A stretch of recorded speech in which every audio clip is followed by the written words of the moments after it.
Okay, so the fun stuff. We're going to talk about the fungi, the stuff that a lot of people like to overlook, but is important on the USMLE. But I'm only going to take you through 19 slides of them, so I'm just going to give you the high yield of the high yield, and we'll go from there.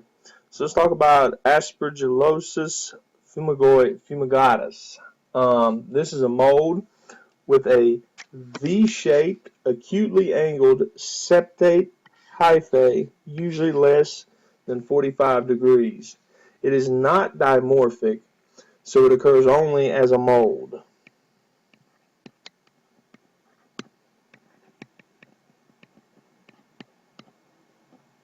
It's not dimorphic. It occurs only as molds.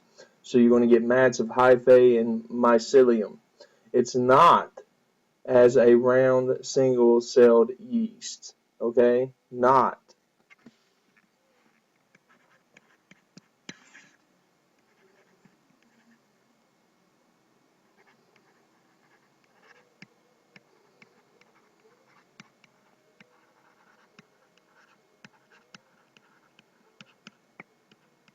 Not as a round single-celled yeast.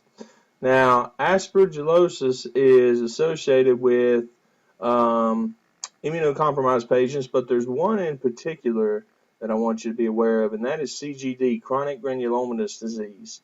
Aspergillosis is catalase positive, so CGD patients who are NADPH oxidase negative and neutropenic patients are susceptible to infections.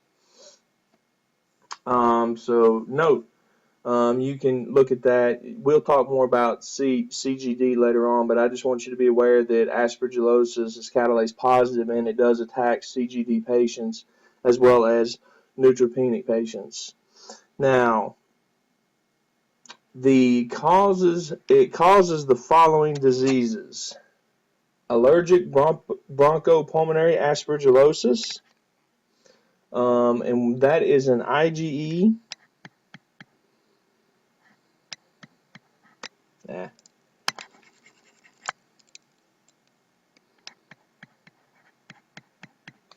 That is an IgE-mediated type 1 hypersensitivity.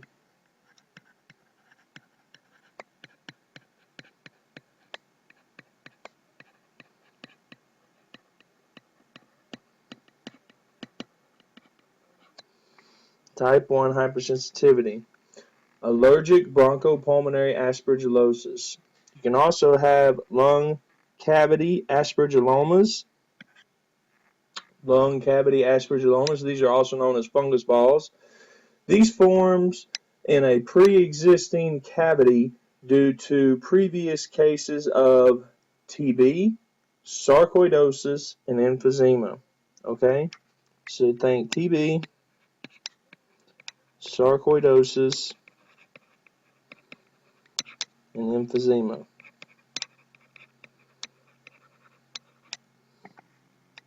All right, and then you have invasive aspergillosis with possible invasion into blood vessels. So you're going to get thrombosis. You're going to get thrombosis. You're going to get an infarction of downstream lung tissue. So you're going to get a bloody sputum.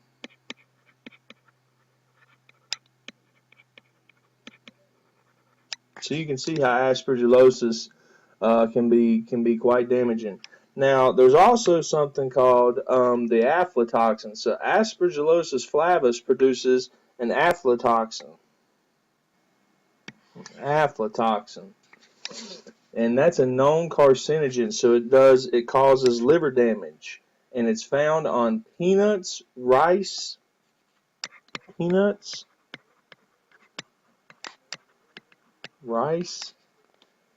cereals, and grains.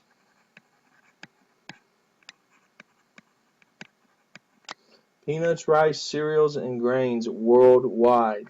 So how do you treat Aspergillosis fumigoides? Well, the treatment is amphotericin B, amphotericin.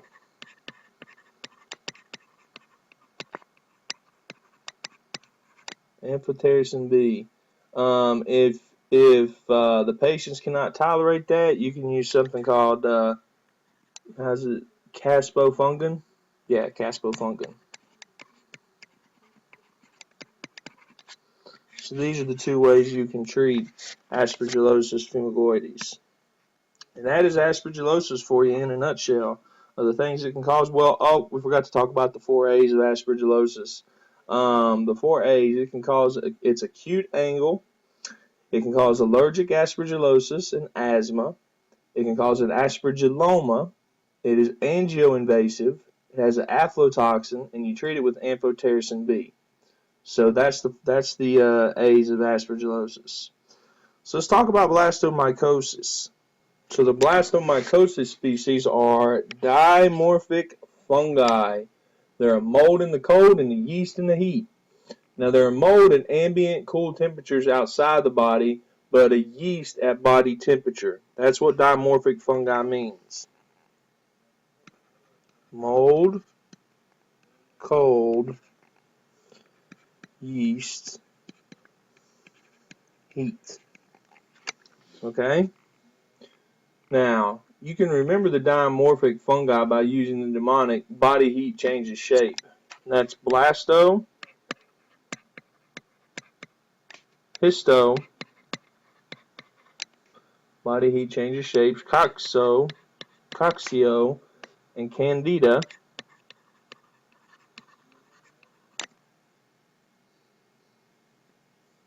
and Sportrix Schenkii, which we will talk about lastly today is my favorite one, Sportrix.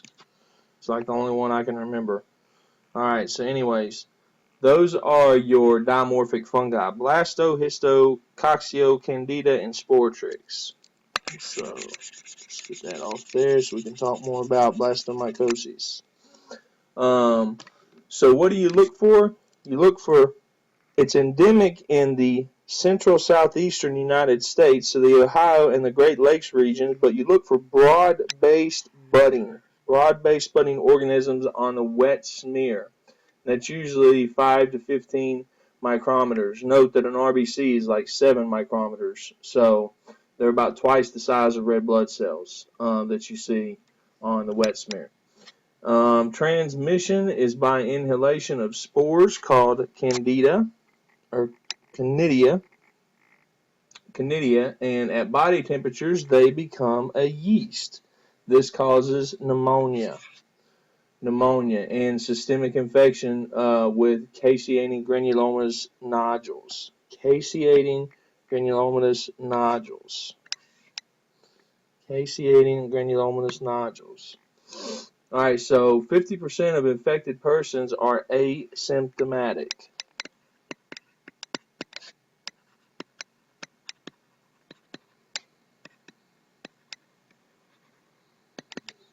50% are asymptomatic. So some signs and symptoms of blasto. Blasto frequently infects the bone. Blasto frequently infects the bone, so it can spread to the bone in 25% of patients. It also affects the lungs, so you get transmission of by inhalation of spores, which is the what we've already talked about, the candida. Let's see here. You can also, that leads to spores that become yeast at body temperature, so you get a pulmonary blastomycosis. A pulmonary blastomycosis. Pulmonary blastomycosis. There's acute and chronic pneumonias that are associated with this. And in the skin, you get traumatic inoculation of blasto into the skin, which can lead to cutaneous blastomycosis, which is a painless erythematous nodule. Painless erythematous nodule. So how do you diagnose blastomycosis?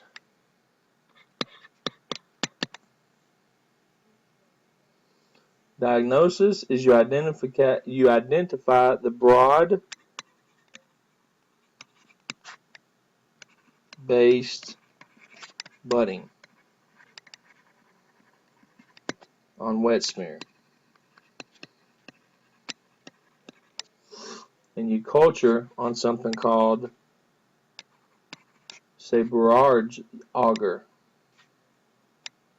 Saber Rod's auger. Saber Rod's auger. That is blastomycosis for you. So let's talk about Candida albicans. This is part of your normal flora, and it is an opportunistic infection. It is a diploid yeast. So cultures show hyphae and pseudohyphae. That's what the boards are going to test you on, or budding yeast cells. They show pseudohyphae. So for most dimorphic fungi, the mnemonic mold equals cold, yeast equals heat applies. But Candida albicans is unusual because the mold grows at 37 degrees Celsius, while the yeast form, which is the pseudohyphae plus the budding yeast, predominates at 20 degrees Celsius. So you get formation of germ tubes in culture at 37 degrees Celsius, which is diagnostic for Candida. Okay, so you get the formation of these germ cell tubes in culture, which is diagnostic for Candida. So I would remember that. So let's talk about the transmission. The transmission is that it is a commensal organism.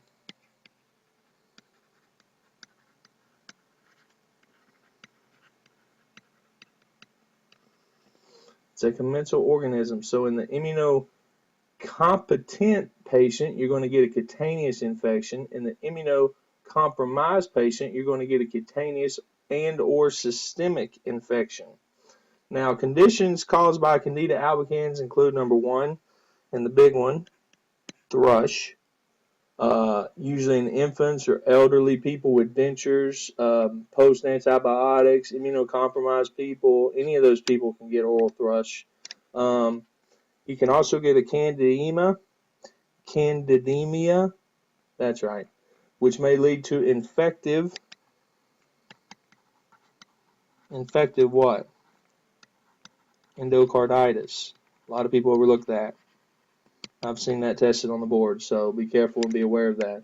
A candidemia can lead to infective endocarditis. Now, number three, you can have vaginitis. Now, vaginitis is a yeast infection.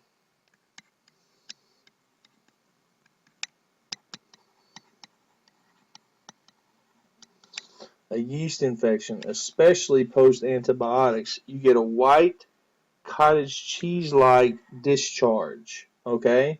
Typically with a normal vaginal pH of less than 4.5.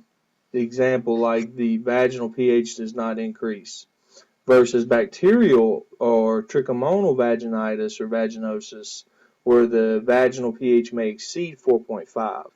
So with this one, it's under 4.5. All right, you can also see these with diaper rashes and esophagitis. This presents as a retrosternal pain upon swallowing, so esophagitis. Note, Candida esophagitis is considered an AIDS-defining illness.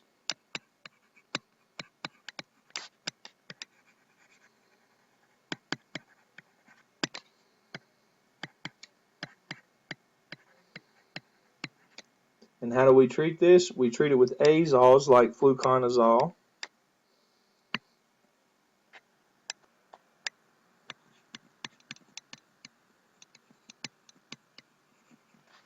Treat it with azoles like fluconazole, or the polyenes like nystatin or amphotericin B.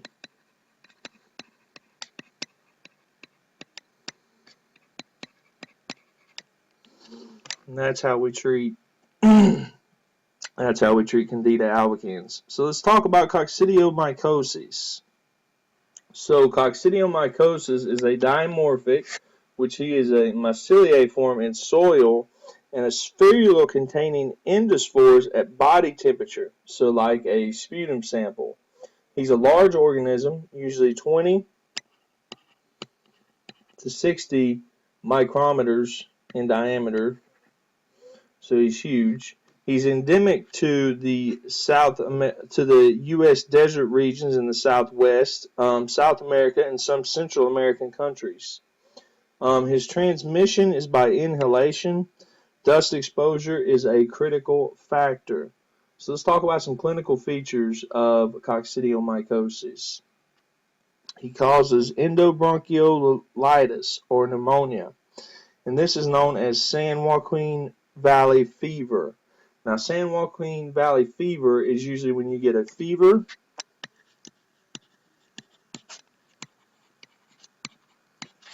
cough, and arthralgia. That's San Joaquin Valley fever. Cutaneous findings of this guy. Here's the big one: erythema nodosum. Cutaneous findings such as erythema nodosum are generally an indicator of a robust immunological response or change. Robust immunological response, erythema nodosum. That's usually a response, a robust immunological response. So the systemic disease of coccidiomycosis is he disseminates to the skin, the bone, and the meninges. The skin, the bone, and the big one, the meninges. So how do we treat him? We treat him with mild to moderate local infection. We use the azoles, which would be like fluconazole.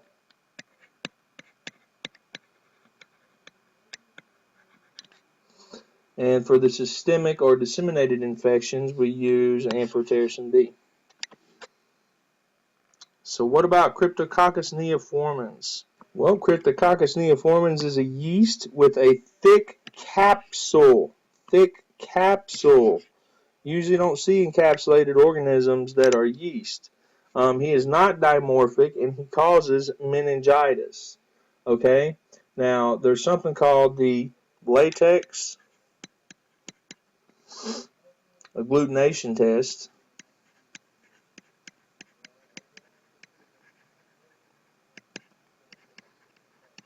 The latex agglutination test, and yes, this is important. I should have wrote that in there for you. That identifies polysaccharide capsules. It's more sensitive than what do we usually stain Cryptococcus neoformans with? That's right, Indian ink. So the latex agglutination test identifies the polysaccharide capsule and is more sensitive than the Indian ink. You culture on the Sabarides agar. Can anybody remember what else we cultured on that? Very good, blastomycosis. So you stain it, like I said, with Indian ink.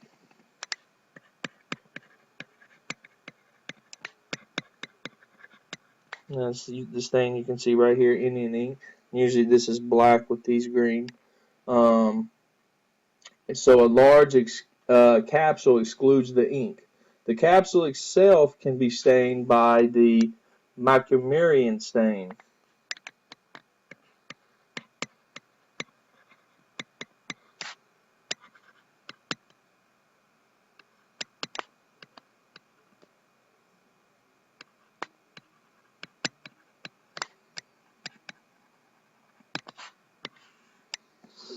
The capsule itself can be stained by the Macumerian stain. It's 10 to 5 microdiameters in diameter. It's a narrow base with unequal budding. It's found in soil and pigeon droppings. That's your clue, and that's your buzzword. Pigeon droppings, and it's transmitted by inhalation. Now, some causes of cryptococcal.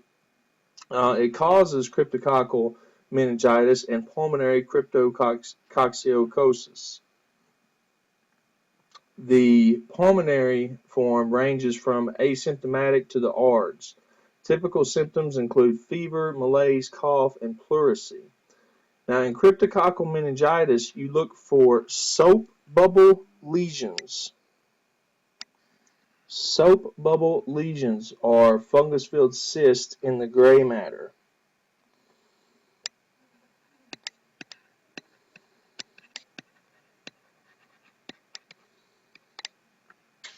In the gray matter. Now, this is important. It is the most common cause of fungal meningitis. So what's our labs going to look like in our CSF if we have fungal meningitis? So in the CSF, we're going to have increased pressure. We're going to have decreased glucose and increased protein. That right there is suggestive of some type of fungal meningitis. Increased pressure, decreased glucose because they like to eat glucose, and an increase in protein. Now, damage is due to cerebral edema or increased pressure. So how could that do damage? Well, what's going to happen is you're going to compress the brainstem. Now, damage is not primarily due to inflammation, but brainstem compression. So this is common in AIDS patients. It can cause cutaneous disease characterized by nodular and umbilicated lesions. Nodular and umbilicated lesions. Treatment: 2 weeks of amphotericin B and flucytosine, followed by at least 8 weeks of fluconazole.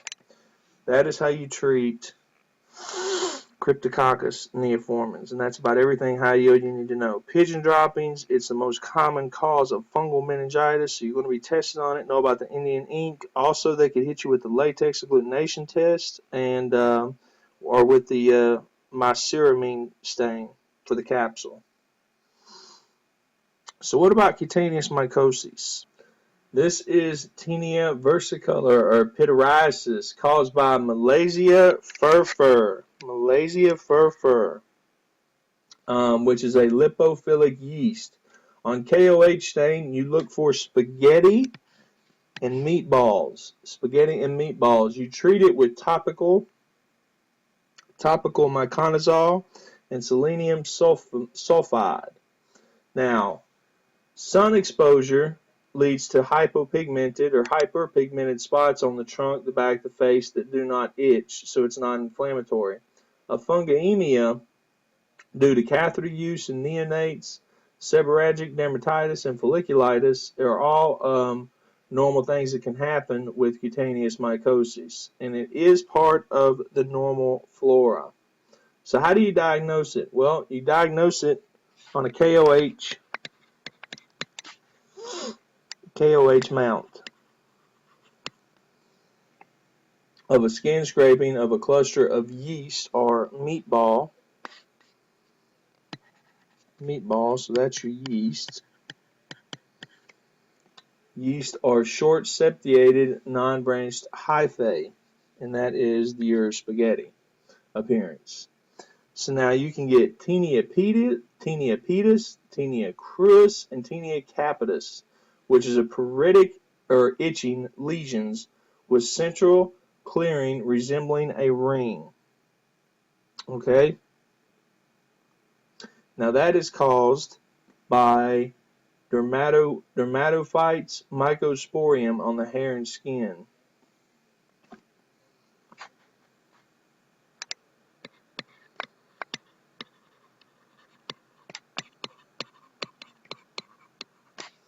Dermatophytes mycosporium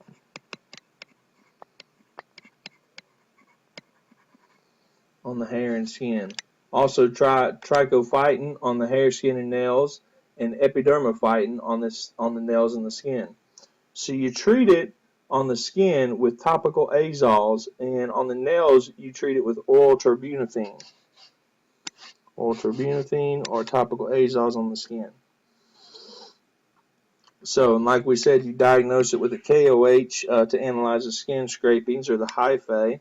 Now, you can do a rapid detection. Using the Woods lamps from the UV, where you shine a UV light on the lesion and the microsporum fluoresces into yellow-green. Now, this does not work for endophthalmitis or trichophyton. And endophthalmitis and trichophyton were for the hair, skin, and nails. And which one was that? Tricho or epi? That would be trichophyton for the hair, skin, and nails. So you take out the hair and you leave the nails and the skin. That's epidermophyton. Okay. So like rapid detection can be used by, like we said, Wool's lamp UV, and that's where we look for the mycosporum. Now, the Seborrheic dextrose agar is time consuming, but that's how you culture it. And if you get Taenia capitis on the scalp, or that's what causes it on the scalp, ringworm is when you get Taenia corporis on the body, which leads to ringworm. Now, if it's in the groin or the scrotum, that's usually Taenia cruis, that's jock itch. Now, Taenia unguum is on the nails, and that causes onychomycosis. Taenia pedis is between the foot and the toes, and that's what causes athlete's foot. And the transmission is usually by animals. Transmission is by animals, so it's highly inflammatory. Like example, Microsporium canis or human contact. So you get a mild immune response, and also fomites, so wrestling mats or shower room floors, hats, etc. Fungi contain a keratinase which digests the keratin, a primary structural protein in hair, skin, and nails. So that's this keratinase down here that helps them be able to do that. So that is cutaneous mycosis. So let's talk about histoplasmosis. So histoplasma is a genus of the dimorphic yeast. It's a myceliae or mold form at ambient temperatures, and it's a yeast at body temperatures. Now, the myceliae to yeast form conversions occurs in phagosomes after phagocytosis by who? Macrophages. So you get histoplasmosis. Histoplasmosis. And that is a facultative intracellular yeast with a diameter of about 3 to 5 micrometers found inside macrophages.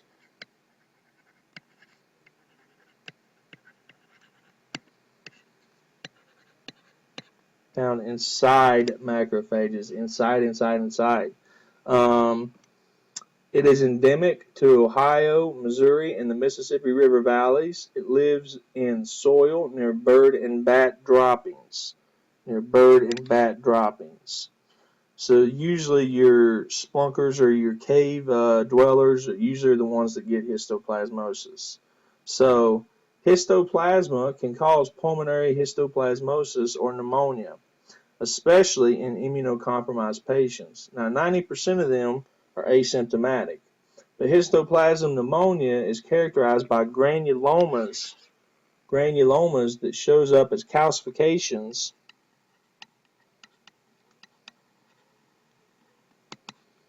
on X-ray. Calcifications on X-ray. Now, immunocompetent individuals generally have an asymptomatic disease or develop pneumonia. Calcifications are generally clinically insignificant in these people. Now, severely immunocompromised patients with a defective cell-mediated immunity like AIDS cannot form granulomas, okay? So if you have a defective cell-mediated immunity, you can't form a granuloma. So these guys get splenic and liver calcifications. And they can be seen on abdominal imaging and are generally a sign of a more serious disseminated disease, which can be found in the bone marrow,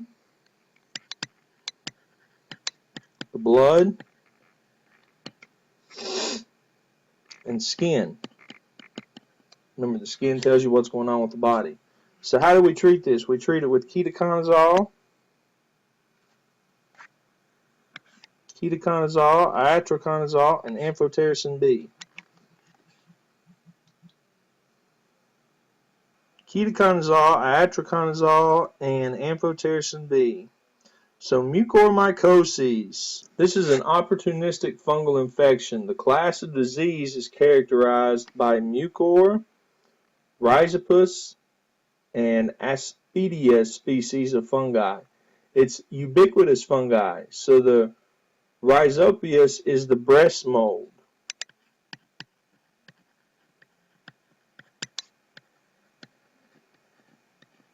The breast mold.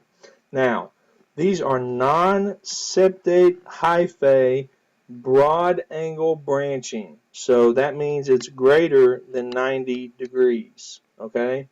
They are non-septate hyphae broad angle branching. Now, the typical patients that get this is usually immunocompromised patients, but there's one in particular.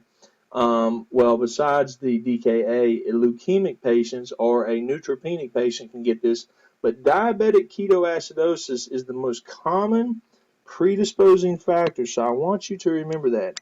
Diabetic ketoacidosis is the most common predisposing factor for mucormycosis, and this is when it literally can eat your entire face off. I've seen a terrible case of this mucormycosis. So just remember, it doesn't have to be diabetic type 1 or type 2. Just remember diabetic ketoacidosis, because type 2s can go into ketoacidosis, which could cause periorbital mucormycosis. All right. Now, it causes epistasis, severe facial sinus infections that can extend into the brain. Now, how can they extend into the brain? Remember those veins that drain right back into the cavernous sinus? That's how. So you get frontal lobe abscesses. Frontal lobe abscesses. Frontal lobe abscesses. So the hyphae also invade blood vessels, so you can get distal infarctions. And that's mucormycosis for you. So let's talk about paracoccidiomycosis. He is also a dimorphic fungi, but he is in a yeast form at body temperature. When the yeast bud, it looks for like a captain's wheel formation. Captain's wheel formation. So that's paracoccidiomycosis. It causes a chronic granulomatous infection, first in the lungs, then with dissemination to mucosal surfaces. So the pulmonary disease it's going to cause would be pneumonia.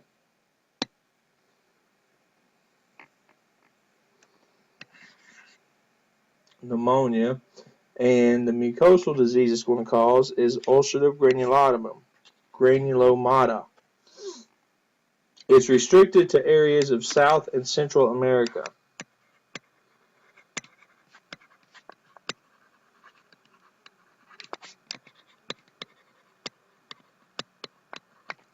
South and Central America.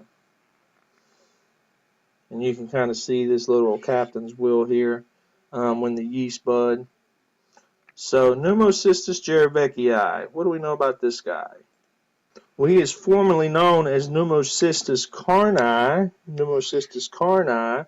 Now, both cellular and humoral immunodeficiency is required for this guy to get you. So who's it usually going to get? It's usually going to get AIDS patients. And it's commonly found in the lungs of healthy individuals. It is commonly found in the lungs of healthy individuals. Now, it causes PCP, which is a diffuse interstitial pneumonia, with a atypical pneumonia with a dry cough. Atypical pneumonia with a dry cough is the most common opportunistic AIDS infection.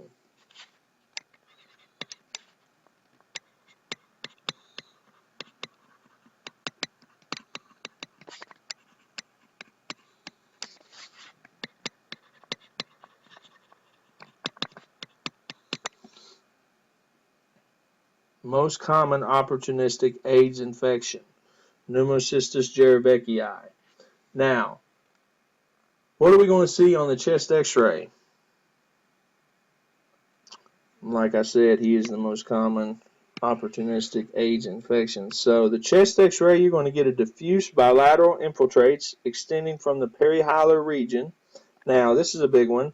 Well, it's not really that big, but all interstitial lung diseases, because this is a fungi, you're going to get a ground glass appearance on x-ray.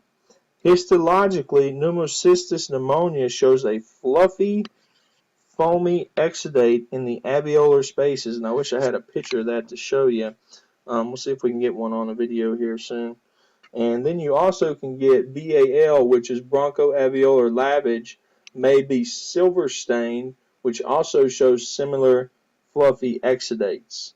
Now the diagnosis, you do a lung biopsy and lavage samples showing cyst walls stained by methamine silver, also known as a GMS stain. Methamine silver, or a GMS stain, is how you diagnose this. Now, note that Pneumocystis jirovecii is an obligate extracellular fungi.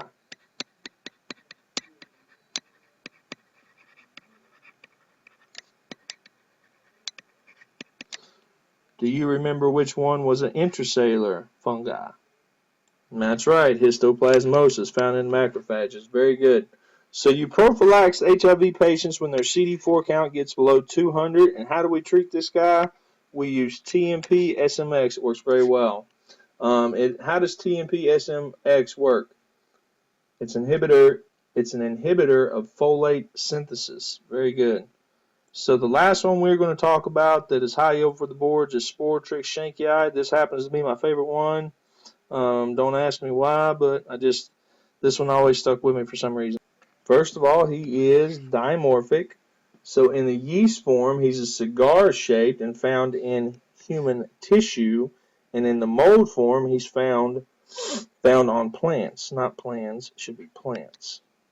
Plants, commonly rose thorns. That's why they call him rose gardener's disease. And that's how I remember this. They'll always talk about somebody picking their rose garden or whatever. Go right to Sportrix shankii. Don't even waste your time with anything else, because that's what they're going for on the boards. So what do you look for? You look for unequal budding.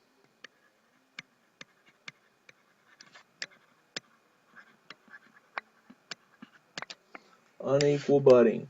Now you get subcutaneous inoculation, which is the rose gardener's disease that leads to local abscesses that turns into ascending lymphangitis. Okay, you'll see it going up the lymph nodes. Ascending lymphangitis. That is another clue right there. That's a big clue. So you look for chains or nodules of ulcerating lesions. Now lesions are granulomas made of histiocytes and giant cells. That's another way of saying macrophages of the skin. Okay. And to treat this, you use itraconazole. And that is pretty much Sportrix shankii and what you need to know for the fungus. If you know this, you will do well on the fungal part of the boards. All right.